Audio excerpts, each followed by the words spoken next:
itu nilainya gede. Oke, siap. Masih dari Jangkrindo.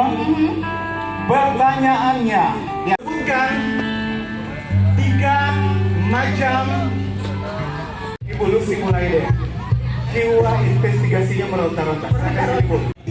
So pasti ada Arama, Kabeta, dan Debaijut.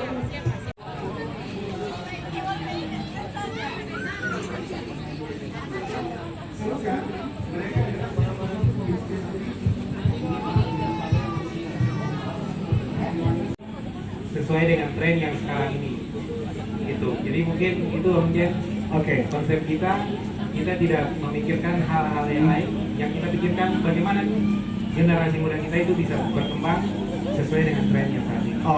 Jadi Terima kasih ya Bung Sin, Bung Leo sudah diundang ke tempat ini. Arama itu dari, kita punya anak 6, nona-nona 5, nyong 1, suami marganya Amahoro. Saya terima kasih juga karena sudah diundang. Oke. Nah, jadi memang Katong ini dulu waktu cari-cari oleh-oleh kan selalu tanya, Katong cari ke mana? Nah, jadi ya simple, Kabeta. Oke. Jadi itu satu nama langsung ya. Tepuk tangan dulu dong, keren banget ya.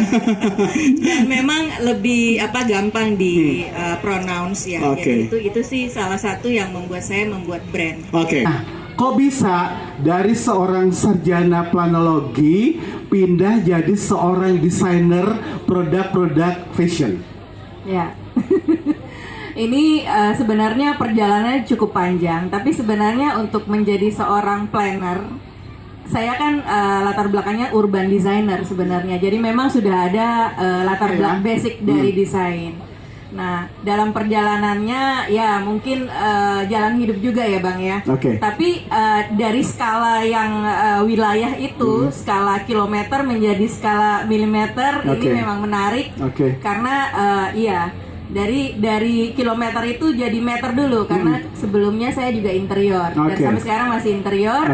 Tapi untuk mengembangkan di Ambon, saya memang lebih memilih untuk ke craft, jadi bentuk yang lebih kecil. Hobi pakai yang seperti begini, yang unik-unik gitu. Ya. Dan dengan berjalannya waktu, oh iya keren ya, ternyata kita punya hasil itu tidak membuat masalah sampah semakin menjadi-jadi. Jadi sebenarnya ini juga unik karena kalau kita melihat ini karung yang sehari-harinya kita pergunakan buat keset kaki, itu bisa dimanfaatkan, terpikirkan untuk membuat ini ya. Manfaatnya apa? Karena ya seperti tadi Ibu yang bilang, mungkin dari sampah yang mungkin tidak berguna, Lingkungan tuh menjadi concern tersendiri juga ya saat ini ya. Sekali. Mungkin sekedar pandangan mungkin ya, seperti itu yang jadi.